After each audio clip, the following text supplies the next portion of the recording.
All right, so in this lesson, we're going to talk about factoring using greatest common factor, or GCF. Maybe you remember this, maybe you don't, but we did use it a little bit when we completed the square, but we're going to revisit that today. Greatest common factor. Now, anytime you factor, really all we're saying is to divide out. Okay, factoring is just dividing. So first I want to just review. The reverse of dividing is to multiply back out. So I'm going to do that here on number 1. Just to remind you, these are opposites. Multiplying, distributing is the opposite of dividing out. So we're going to distribute first.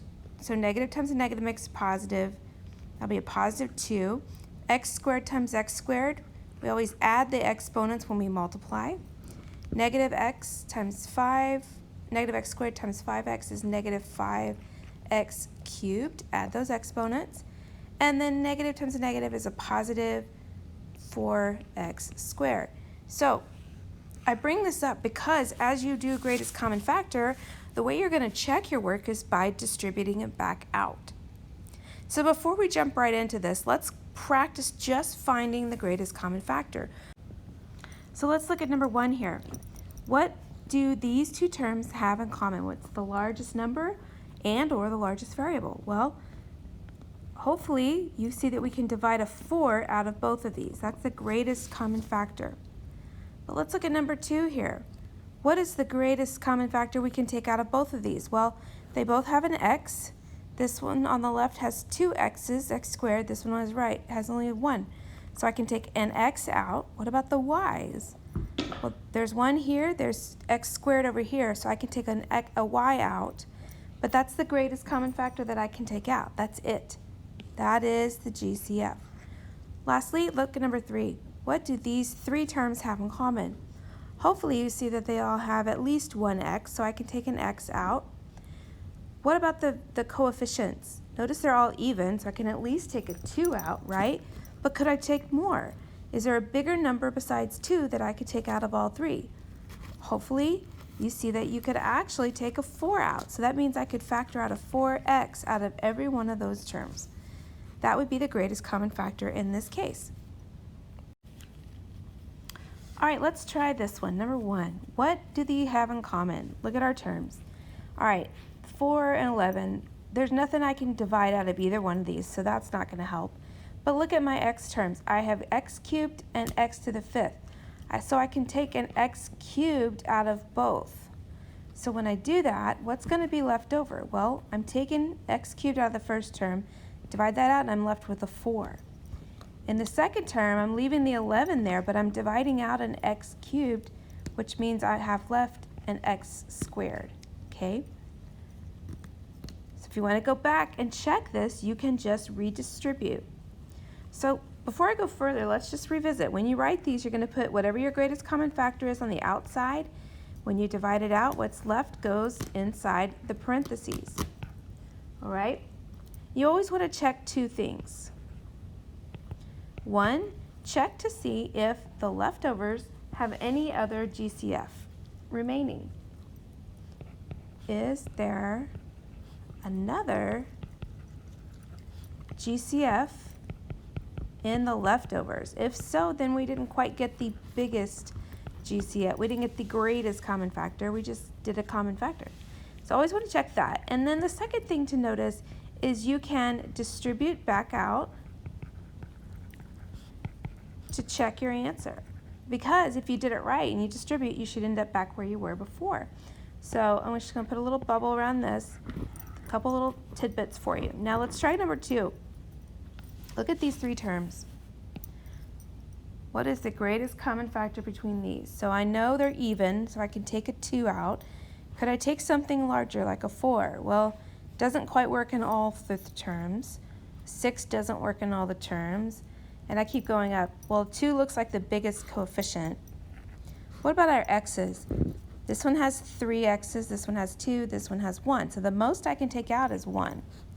Now I'm going to divide that 2x out of that first term. That leaves me with 10x squared, negative 24x squared, so it's going to be negative. Negative divided by a positive. 24 divided by 2 is 12.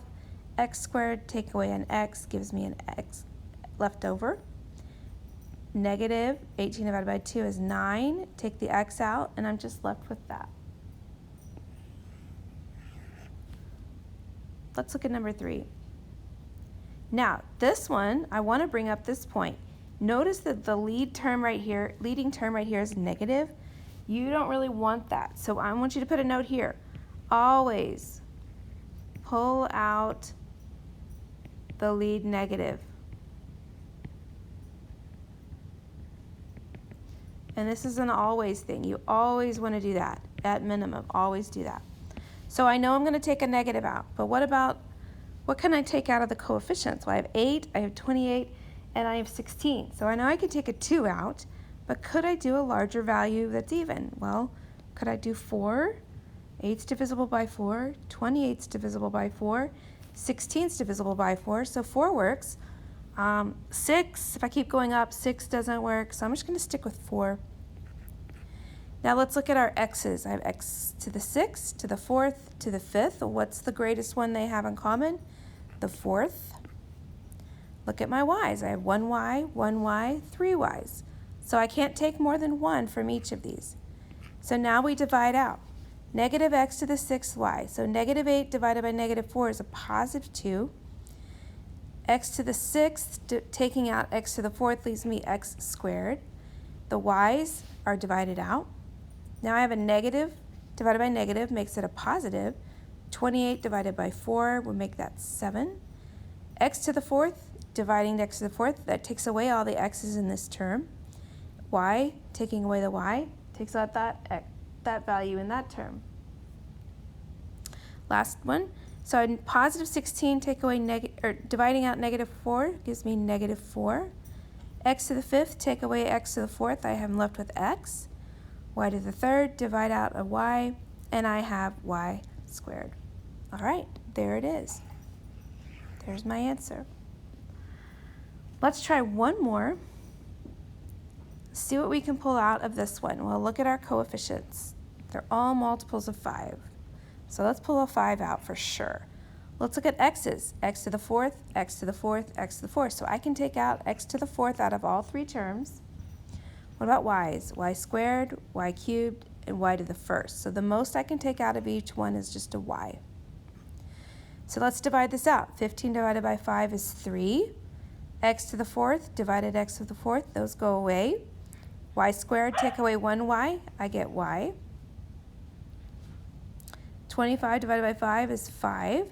X to the 4th divided by x to the 4th is that the x's are gone. X to the 3rd, divide out a y, I get y squared. Negative divided by positive gives me negative. Now 5 divided by 5 is not 0 but 1. X to the 4th divided by x to the 4th, the x's are gone, and now the y's are gone because y divided by y. Now, so be really careful. Don't forget the 1.